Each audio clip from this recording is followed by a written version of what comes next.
ডজনকে dozen নারীর সঙ্গে যৌনকর্মে লিপ্ত হয়েছেন জাতীয় আর্থিক দুর্নীতি দমন শাখার পরিচালক। এমন 400-র বেশি গোপন ভিডিও ফাঁস হয়েছে অভিযুক্ত সরকারি এ কর্মকর্তার। অবাক করার মতো বিষয় হলো, ভিডিওতে সরকারি ওই কর্মকর্তার সঙ্গে অন্তরঙ্গ অবস্থায় থাকা নারীরা সাধারণ কেউ নয়, বরং সংশ্লিষ্ট নারীরা সকলেই সরকারের উচ্চ পর্যায়ের বিভিন্ন কর্মকর্তাদের স্ত্রী।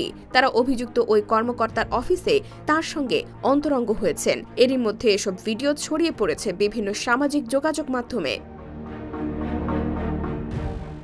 শতাধিক নারীর সঙ্গে যৌনকর্মে লিপ্ত হওয়া এই কর্মকর্তার নাম বালতাসার ইবাং এনগোঙ্গা।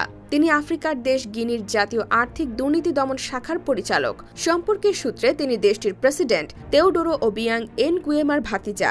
এমনকি ওবিয়াংয়ের মেয়াদ শেষে এনগোঙ্গাকেই গিনির পরবর্তী প্রেসিডেন্ট হিসেবে ভাবা হচ্ছিল। বিভিন্ন ভিডিওতে এনগোঙ্গার সঙ্গে অন্তরঙ্গ নারীদের মুখ দেখে বোঝা যায় তারা কেউ কেউ এসব মুহূর্তের ভিডিও ধারণের ব্যাপারে জানতেন।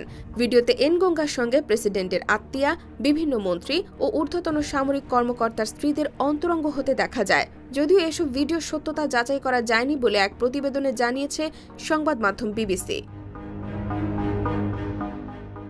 দেশটিতে স্বাধীন সাংবাদিকতার কোনো অস্তিত্ব না থাকায় এসব ভিডিও উৎস সম্পর্কে খুব বেশি ধারণা পাওয়া যায় না। তবে এনগোঙ্গার ভিডিওগুলো টেলিগ্রাম, টুইটার, টিকটকের মতো বিভিন্ন মাধ্যমে ছড়িয়ে পড়েছে। অভিযুক্ত এনগোঙ্গা জাতীয় অর্থনৈতিক তদন্ত কমিশনের প্রধান হিসেবে তার হাতে বেশ কিছু অর্থ পাচার সংক্রান্ত অভিযোগের নিষ্পত্তির দায়িত্ব ছিল।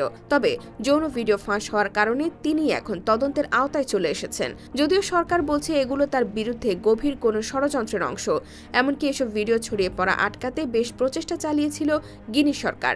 তবে ভিডিও ছড়িয়ে পড়ার পর এনগোঙ্গার মোবাইল ও কম্পিউটার জব্দ করে সরকার।